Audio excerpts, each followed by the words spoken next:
Voilà, j'ai eu à cœur de vous parler ce matin d'un personnage de la Bible. Le Seigneur m'a vraiment poussé à vous parler de ce personnage biblique que certains connaissent, que d'autres vont découvrir. Et ce personnage, c'est Balaam.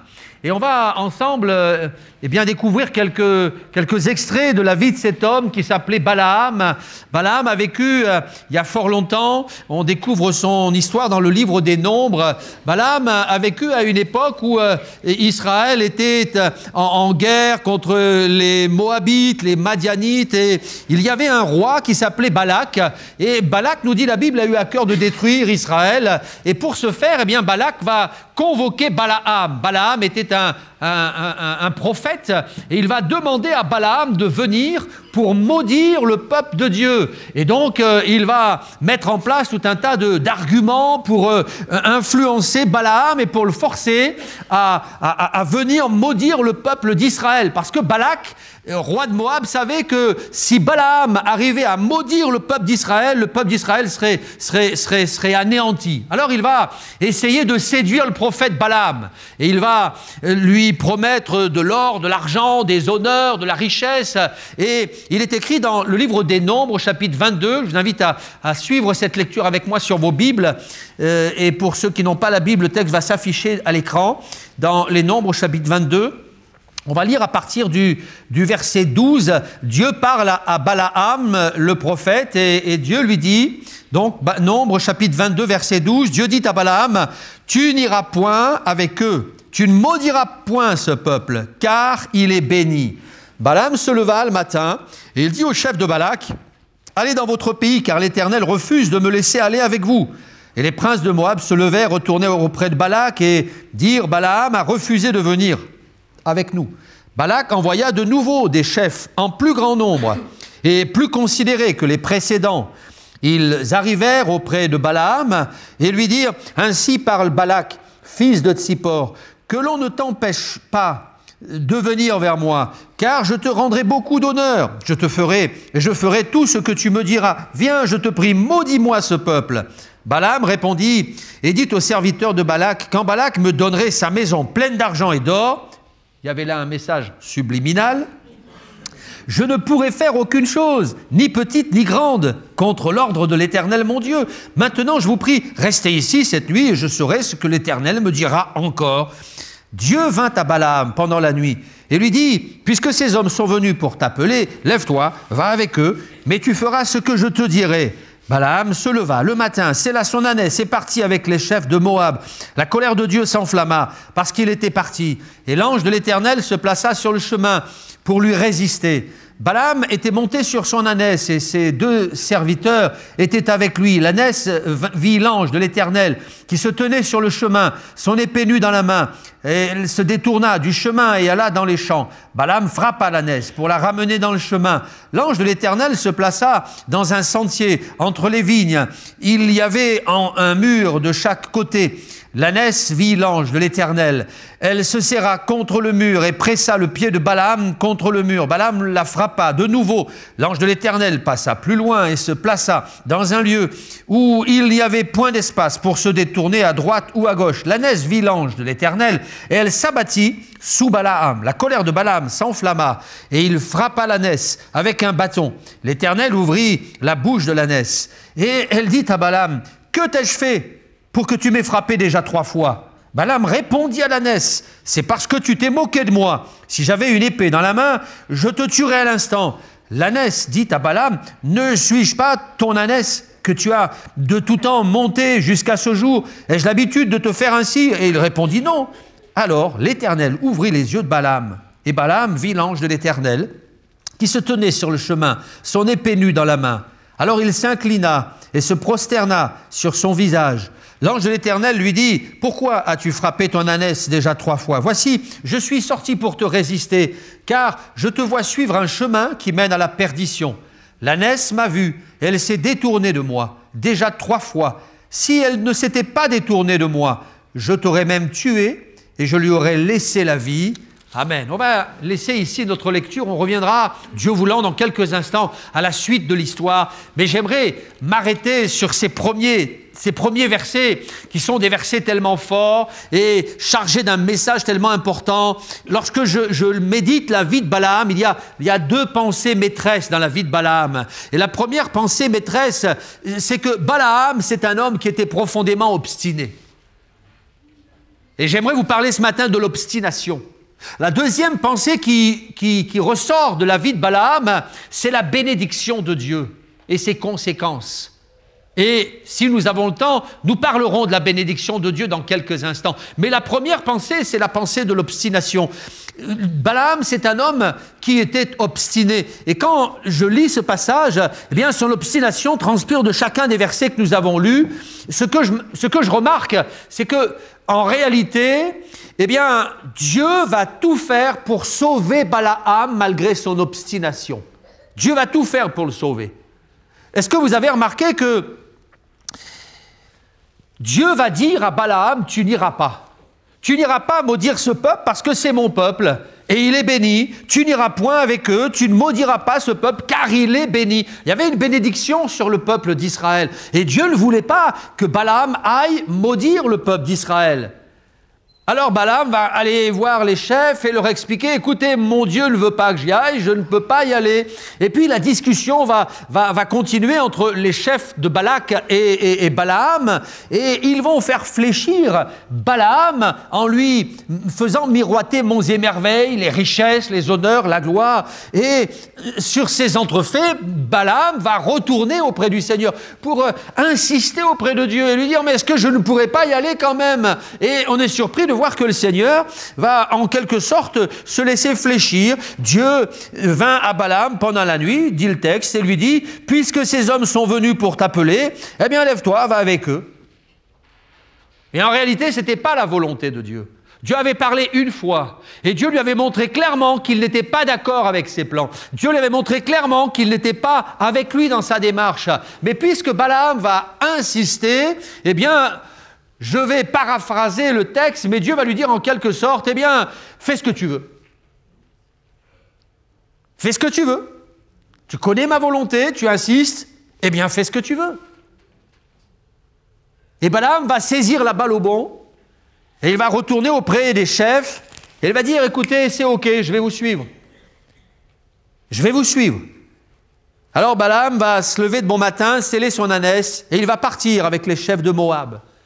Alors qu'il était en route, la colère de Dieu était là dans le cœur du Seigneur. Et il est dit que la colère de Dieu s'enflamma parce qu'il était parti.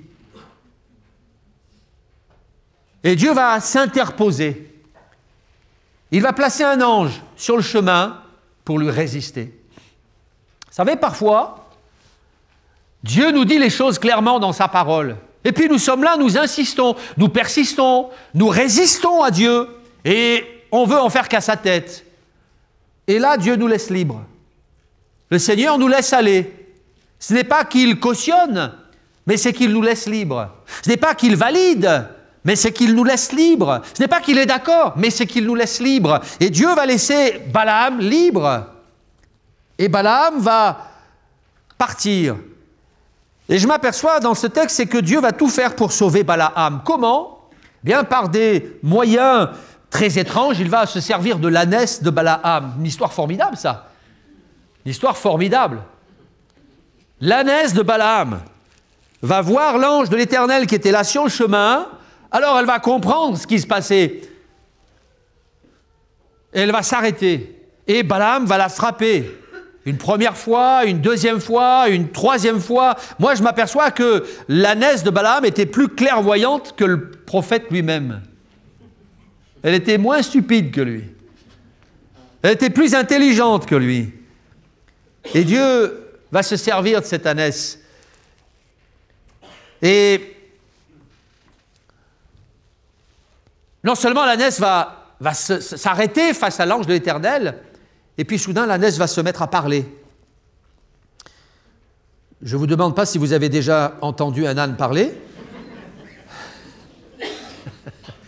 Je ne me permettrai pas.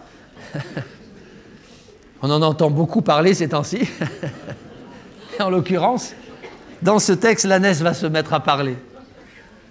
Et moi, je suis stupéfait parce que Balaam était tellement obstiné qu'il va engager un dialogue avec l'ânesse. Je ne vous demande pas si vous avez déjà parlé avec un âne, mais là, Balaam va engager un dialogue avec l'ânesse.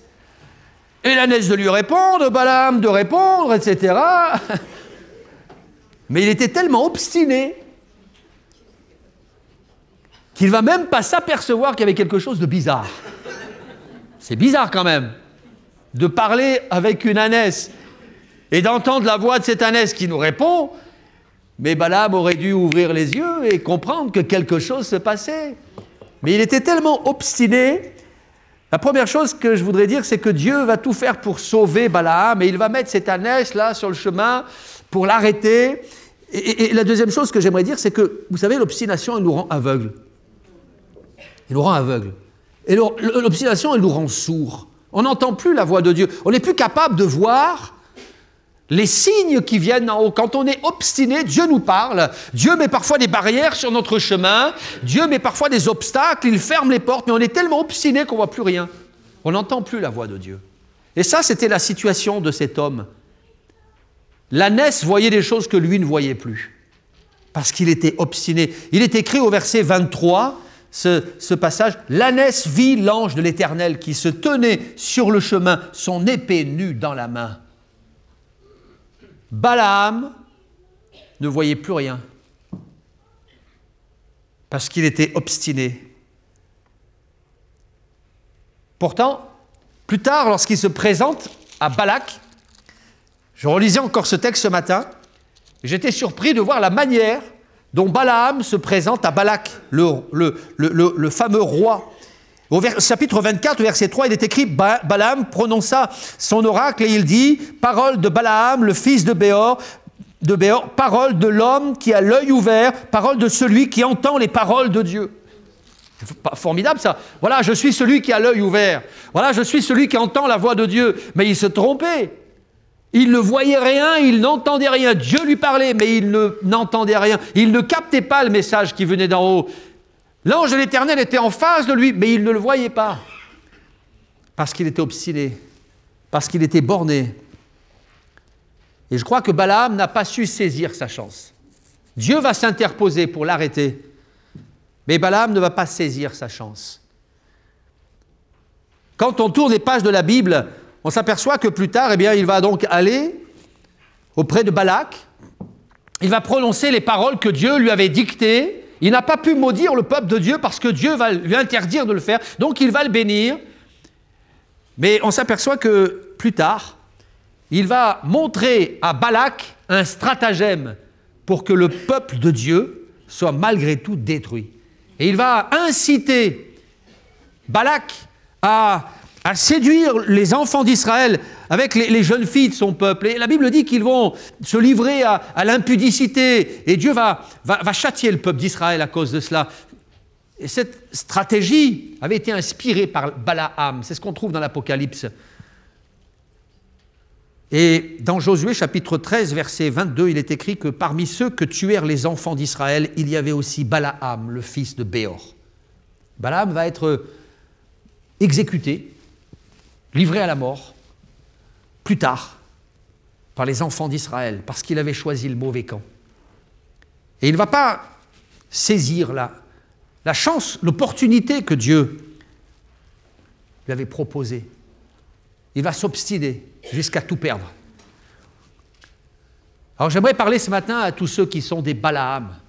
J'aimerais parler ce matin à tous ceux qui sont comme obstinés, tous ceux qui ont entendu la voix de Dieu, tous ceux qui ont vu la main de Dieu dans leur vie, tous ceux qui ont été au bénéfice de sa grâce. Il y a parfois des Balaam qui assistent aux réunions, des Balaam qui viennent et qui entendent le message de Dieu. Il y a des Balaam qui voient la main du Seigneur dans leur vie, qui voient le miracle, qui voient les prodiges de Dieu dans leur vie, des gens qui ont été guéris, des gens qui ont été bénis, des gens qui ont été délivrés, des gens qui ont entendu l'appel de Dieu et qui pourtant sont comme Balaam, qui s'obstinent, qui refusent, qui résistent et qui sont là et qui sont comme bornés. La Bible dit qu'ils ressemblent à des mulets sans intelligence. Dans le psaume 32, il est écrit « Ne soyez pas comme un cheval ou un mulet sans intelligence ».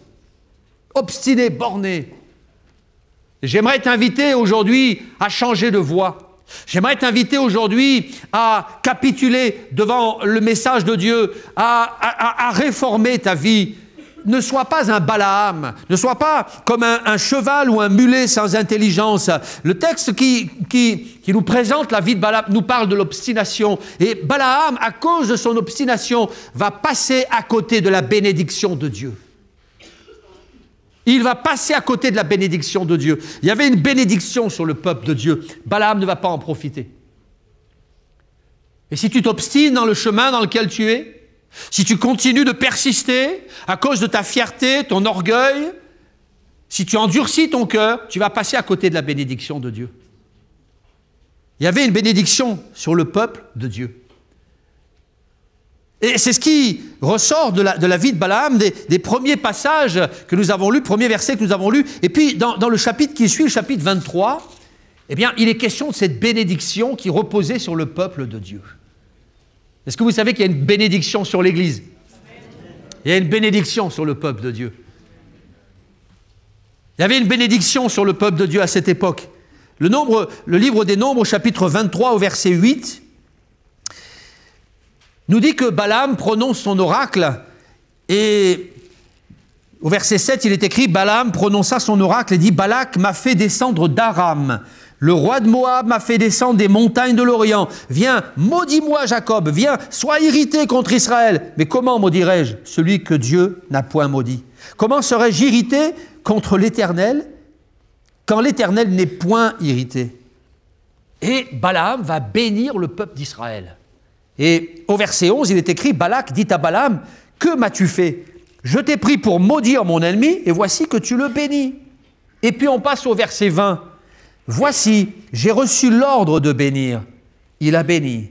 Je ne le révoquerai point. » Et pour parler de Dieu, il est écrit « Il n'aperçoit point d'iniquité en Jacob. Il ne voit point d'injustice en Israël. L'Éternel, son Dieu, est avec lui. Il est son roi, l'objet de son allégresse. Dieu les a fait sortir d'Égypte. Il est pour eux comme la vigueur du buffle. L'enchantement ne peut rien contre Jacob, ni la divination contre Israël. » Puis le verset 25, Balak dit à Balaam, ne le maudis pas, mais du moins, ne le bénis pas. Et je m'arrêterai ici pour vous montrer que, à plusieurs reprises, Balaam va essayer de maudire le peuple de Dieu, mais il ne va pas y arriver. Il va être contraint par Dieu de bénir ce peuple. Et je voudrais vous parler de la bénédiction de Dieu. J'ai parlé de l'obstination de Balaam. Je voudrais vous parler de la bénédiction de Dieu. Vous savez, la bénédiction, c'est le fruit de l'amour. Dieu nous aime et Dieu veut nous bénir. Dieu veut nous bénir. Dieu a béni le premier homme. Dieu a béni la première femme. Dieu a béni le produit de son travail.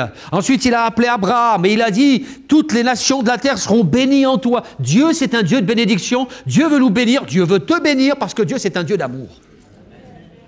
Et Dieu aimait le peuple d'Israël, Dieu aimait son peuple. Et ce que je trouve extraordinaire dans ce passage, c'est que lorsque Dieu regardait Israël, il semblerait que le regard de Dieu était comme tronqué et qu'il ne voyait pas tous les défauts de ce peuple.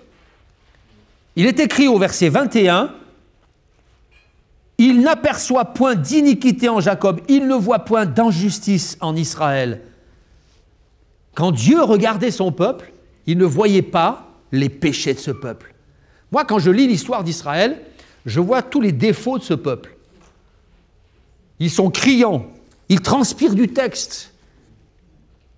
On pourrait dresser une liste de tous les défauts de ce peuple. Mais Dieu ne les voyait pas. Ça, c'est le regard de l'amour. Quand on aime, on ne voit pas les défauts. Oui? On ne voit pas les défauts. Vous savez, si vous aimez l'Église, vous n'allez pas voir ses défauts. Mais vous allez voir ses qualités. Il y a des gens qui sont spécialistes pour dresser une longue liste de tous les défauts de l'Église. Et puis il y a les autres, ceux qui voient l'Église avec un regard clément, un regard amoureux. Ah oui. Et qui, eux, ne voient pas ces choses-là. Le regard de l'amour, il ne voit pas les défauts de l'autre. Et c'est pour ça que Dieu a béni et voulait bénir son peuple, parce qu'il aimait son peuple. Et Balaam n'a pas pu maudire Israël. Mais il n'est pas entré dans la bénédiction à cause de son obstination. Il aurait pu profiter de la bénédiction de Dieu, mais il a tout gâché. Vous savez, on peut attirer la bénédiction sur nos vies, ou on peut gâcher la bénédiction de Dieu. Et Balaam a tout gâché. Il aurait été béni parce qu'il faisait partie de ce peuple, mais il a tout gâché. Je crois que par tes choix de vie, tu peux attirer la bénédiction sur ta vie, ou tu peux tout gâcher. Il y a une bénédiction promise pour ta vie, parce que Dieu veut que tous les hommes soient bénis. Mais par tes choix, tu peux tout gâcher. Vous savez, dans la Bible, il y a l'histoire de deux hommes qui est très intéressante. Ces deux hommes, c'est l'histoire d'Ésaü et Jacob. Ésaü, c'était l'aîné. Il y avait une bénédiction sur sa vie. Jacob, c'était le second. Il avait droit aux miettes. Mais Ésaü va négliger ce droit d'aînesse, cette bénédiction qui était sur sa vie, et Jacob va voler la bénédiction à son frère. Et quand Ésaü va se réveiller, il va en vouloir à mort à Jacob. Il va le menacer de mort. Jacob va devoir partir. Mais la différence entre ces deux hommes, c'est pas qu'il y en a un qui était meilleur que l'autre. C'était tous les deux des hommes perfectibles. Mais il y en a un qui voulait la bénédiction à tout prix. Et il va aller la chercher, il va aller l'arracher à Ésaü, alors que l'autre, Ésaü, lui, eh bien, il va gâcher la bénédiction qui était promise sur sa vie. Et lorsque plus tard, Jacob va rencontrer le Seigneur à Péniel, il va y avoir un combat, il va y avoir une lutte, et Jacob va dire, mais je ne te laisserai pas partir que tu m'aies béni. Il voulait la bénédiction. Ils étaient tous les deux perfectibles, mais il y en a un qui a cherché la bénédiction, et l'autre qui n'en a pas voulu, qu'il a méprisé, dédaigné. Je crois qu'il y a une bénédiction promise pour ta vie, mais tu peux la gâcher ou tu peux en profiter. Par tes choix de vie. Par tes choix de vie, tu peux attirer la bénédiction sur ta vie ou bien tu peux la gâcher. Balaam, lui, a fait les mauvais choix. Et aujourd'hui, j'aimerais te dire que tu es devant un choix. Tu peux choisir la bénédiction ou tu peux choisir la malédiction. Et par tes choix, tu vas soit attirer la bénédiction sur ta vie, soit t'en éloigner. Et si tu attires la bénédiction sur ta vie, tu attireras la bénédiction aussi sur ceux qui t'entourent, sur ceux qui partagent ton quotidien. Vous savez qu'on peut aussi être en bénédiction pour les nôtres. On peut être un sujet de bénédiction pour notre famille. Ou l'inverse. Il est dit d'un homme qui s'appelait Joseph. Lui a choisi le camp de Dieu, le camp de la bénédiction, malgré les maltraitances, malgré les humiliations, malgré le rejet, malgré les brisements, malgré les souffrances et malgré les larmes, malgré la haine de ses frères. Joseph, lui, a choisi le camp de Dieu, le camp de la bénédiction. Et lorsqu'il va aller chez Potiphar, il est écrit que dans Genèse 39, dès que Potiphar eut établi Joseph sur sa maison, Dieu bénit la maison de l'Égyptien à cause de Joseph. Donc Joseph va choisir le camp de la bénédiction, il va choisir le Seigneur. Et il y a quelque chose qui émanait de sa vie. Et ceux qui étaient autour de lui ont été bénis. Et toute la maison de Potiphar a été bénie. Si tu choisis d'attirer à toi la bénédiction, si tu choisis le chemin de Dieu, le chemin de la foi, si tu obéis aux paroles du Christ, de Jésus, si tu choisis le chemin de la foi en Jésus, alors tu seras béni. Et tous ceux qui t'entourent seront bénis aussi. Tes enfants seront bénis. Ta famille sera bénie. Ton couple sera béni. Ta femme sera bénie. Ton foyer sera béni. Mais si tu dédaignes la bénédiction de Dieu, si tu choisis le mauvais chemin, si tu choisis le chemin de Balaam, alors un jour tu risques de tout perdre. Et ceux qui t'entourent aussi. Balaam a fait le mauvais choix et il a tout perdu. Je voulais vous parler de l'obstination. Je voulais aussi vous parler de la bénédiction de Dieu. Et par notre obstination, on peut se priver de la bénédiction. Alors choisis la bénédiction. Vous savez qu'on peut aussi, par nos paroles, attirer sur nos vies une bénédiction ou une malédiction. Dans l'épître de Pierre, dans 1 Pierre chapitre 3, Pierre s'adresse aux chrétiens et dit « Ne rendez pas le mal pour le mal ou injure pour injure, bénissez au contraire afin d'hériter la bénédiction. » L'apôtre Pierre nous apprend que si on bénit ce qui nous entoure, eh bien on va attirer la bénédiction sur nos vies. Vous avez compris ce texte ? Il est écrit « Ne rendez pas le mal pour le mal ou injure pour injure, mais bénissez au contraire afin d'hériter la bénédiction. » Est-ce que vous voulez hériter la bénédiction de Dieu? Alors il ne faut pas que tu rendes le mal pour le mal. Il faut que tu bénisses ce qui t'entoure. Bénir, c'est dire du bien d'eux. Bénir, c'est prononcer des paroles bonnes, bienveillantes. Bénir, c'est dire du bien d'eux. Bénissez. Ne rendez pas le mal pour le mal. Joseph n'a pas rendu le mal pour le mal. Il a béni et il a été béni. Quel chemin vas-tu choisir? Quelle voie vas-tu prendre? Toi qui es sous la malédiction du péché, j'aimerais t'inviter à choisir Christ et le chemin de la bénédiction. Et il pourra changer ta malédiction en bénédiction. Balaam aurait pu profiter de cette bénédiction, mais par ses choix stupides, il a tout perdu. Par tes choix, toi qui peut-être es sous le coup de la malédiction, le Seigneur peut t'attirer dans la bénédiction. Est-ce que vous savez que Jésus a pris la malédiction sur lui? Il est écrit dans l'Épître aux Galates, Christ nous a rachetés de la malédiction de la loi, afin que la bénédiction d'Abraham eût pour les païens son accomplissement en Jésus. Christ a été maudit par le péché, il est mort à la croix, il a pris sur lui la malédiction, afin que nous soyons bénis. Il y a peut-être quelqu'un qui ce matin est sous le coup d'une malédiction, la malédiction de la drogue, de la violence, de la dépravation. Jésus veut changer cette malédiction en bénédiction. Alors il t'invite à ne pas t'obstiner. Ne soyons pas des Balaam. Mais pour tous ceux qui ont fait fausse route, aujourd'hui j'aimerais vous inviter à changer de cap. Alors on va avoir un temps de prière et on va s'adresser au Seigneur. Toi qui as entendu la voix du Seigneur ce matin,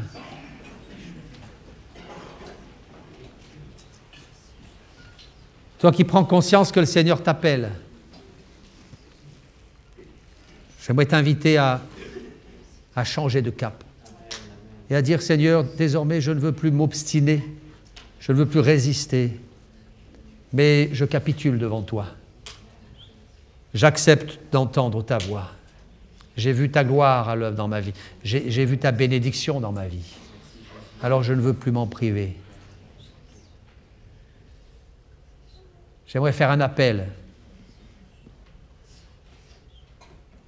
et appeler tous ceux qui, jusqu'à ce jour, ont résisté à dire au Seigneur, ce matin, j'accepte de changer de voie et je veux marcher désormais avec toi.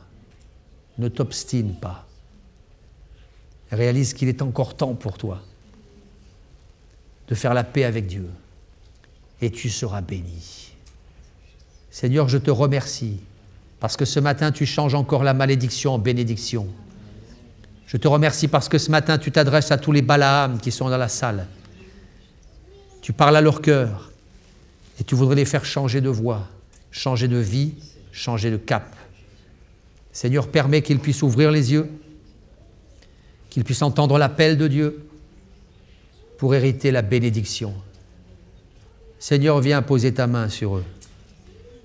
Merci de m'avoir un jour appelé, d'avoir ouvert mes yeux. Et je prie pour que tu fasses de même pour tous ceux qui sont là ce matin et qui sont sur un chemin de perdition. Merci Seigneur. Merci Jésus.